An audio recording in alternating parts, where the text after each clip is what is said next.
இன்றைக்கி ஞாயிற்றுக்கிழமை ஆச்சு.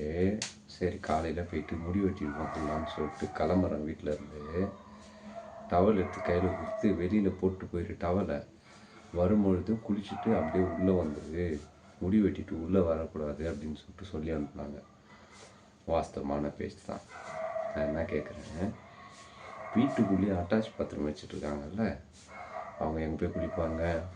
வீட்டுக்குள்ளே வந்து தானே ஆகணும். இதை நான் கேட்டால் வாய் பேசுகிறேன் அப்படின்னு சொல்லிட்டு உனக்கு சுட தண்ணி கிடையாது, நீ போய் பச்சை தண்ணியில் குளிச்சுட்டு வா அப்படின்னு சொல்லிட்டு அனுப்பிச்சி விட்டாங்க. அதாவது இந்த உடம்புல வந்து சொல்ல முடியாத அளவுக்கு 1008 வியாதி இருக்குது. சரிங்களா? 2 பக்கமும் சொத்தப்பட்டு வந்துச்சு. தலையில் தண்ணி ஊற்றினா கிருன்னு அடிக்குது, மண்டை வரைக்கும். போதாத வரைக்கும் தலைலாம் விண்ணுன்னு வலிக்குது. கொட்டுற பனியில் பச்சை தண்ணியில் குளிக்கிறது எவ்வளோ பெரிய விஷயம் தெரியுமா? எந்த ஒரு நியாயம் அது?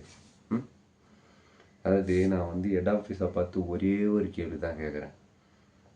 நான் வந்து அகிம்சை வழியிலே போகணும் அப்படின்னு சொல்லிட்டு நினைக்கிறோம் நான். சரிங்களா? என்னை வந்து வன்முறையை கையில் எடுக்க வச்சிடாதீங்க.